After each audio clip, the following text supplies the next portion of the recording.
Drama कभी मैं कभी तुम के आने वाले एपिसोड में आप देखेंगे कि अदील जैसे खुदगर्ज बंदे का अंजाम बहुत ही बुरा होगा, क्योंकि रुबाब के हाथों बहुत ही जलील और रुस्वा हो रहा है।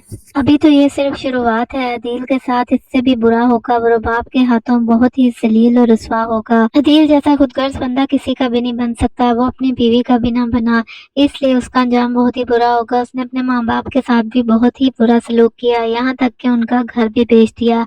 वो घर जिसके बारे में वो अपने बाप से कहता था कि आपने अपनी हलाल की कमाई से छोटा सा घर ही लिया ना, आपने हमें सारी उम्र दिया ही क्या है। अब अदील के साथ खुद ही बहुत बुरा होने वाला है। और जैसा कि ड्रामा में दिखाया गया है कि शर्जीना की डेथ हो जाएगी, लेकिन उसकी डेथ नहीं होगी, उसको होश आ जाएगी। मुस्तफा ने जो गलतियां की हैं उसको अपनी गलती का एहसास हो जाएगा। उसने शर्जीना को बिल्कुल भी टाइम नहीं दिया, उसको अपनी गलतियों का एहसास हो जाएगा, क्योंकि शर्जीना को बिल्कुल होश नहीं आ रहा और उसकी वजह से उसका बच्चा भी मर जाता है और शर्जीना की हालत बहुत ज्यादा खराब होती है। लेकिन आखिरकार शर्जीना को होश आ ही जाता है। जब शर्जीना को होश आता है तो मुस्तफा बहुत ज्यादा खुश होता है और वहां जाकर वो शर्जीना का हाथ पकड़ता है और शर्जीना से कहता है कि शर्जीना, मैं जो हासिल करना चाहता था मैंने कर लिया, मैं बहुत ज्यादा कामयाब हो गया हूँ, ये सब कुछ तुम्हारी वजह से हुआ है।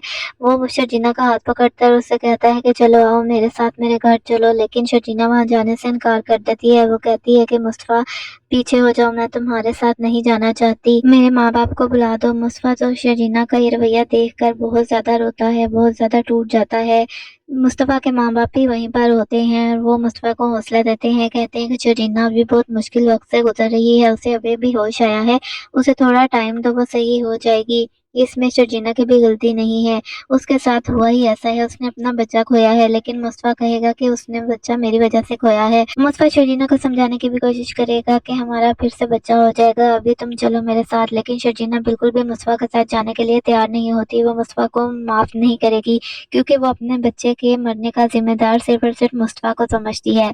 सिर्फ मुस्तफा की वजह से ही उसने अपना बच्चा खोया है, क्योंकि अगर मुस्तफा उस दिन रात को जल्दी आ जाता तो शर्जीना के साथ ये सब कुछ ना होता। मुस्तफा को भी अपनी गलती का एहसास होता है, इस वजह से वो शर्जीना को मनाने की पूरी कोशिश करता है। लेकिन जब शर्जीना का बाप वहां पर आता है तो शर्जीना का फैसला सुनकर कि शर्जीना हमारे साथ जाएगी, शर्जीना को कहता है कि तुमने बहुत अच्छा फैसला किया है, क्योंकि मैं बहुत पहले से चाहता था कि तुम मेरे साथ आ जाओ, हमारे घर में आकर रहो। क्योंकि मुस्तफा को बिल्कुल भी अपनी जिम्मेदारी का एहसास नहीं है। मुस्तफा का बाप भी ये बातें सुन रहा होता है, वो भी सोचता है कि पहले मैं भी यही समझता था कि मुस्तफा बिल्कुल निकम्मा नालायक है, वो लापरवाह सा है, लेकिन वो तो बहुत ही जिम्मेदार निकला। मुस्तफा के माँ बाप भी बहुत ज्यादा शर्मिंदा होते हैं, क्योंकि उन्होंने सारी उम्र अदील को मुस्तफा पर फौकियत दी और अदील इतना खुदगर्ज निकला कि उसने अपने लालच की खातिर अपने माँ बाप का घर तक बेच दिया। मुस्तफा की माँ को भी अब एहसास हो जाता है कि उसने बचपन से लेकर अब तक दोनों बच्चों में फर्क करके बहुत बड़ी गलती की थी और इसी फर्क की वजह से अदील को एक लालची और खुदगर्ज इंसान बना दिया।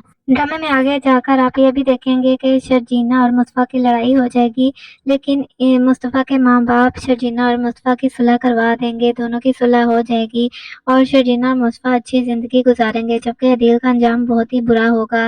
और जो लोग समझ रहे हैं कि शर्जीना मर जाएगी, तो ऐसा बिल्कुल भी नहीं होने वाला, क्योंकि शर्जीना को बहुत जल्द होश आ जाएगा, लेकिन वो अपने माँ बाप के साथ चली जाएगी, मुस्तफा के घर पर नहीं जाएगी।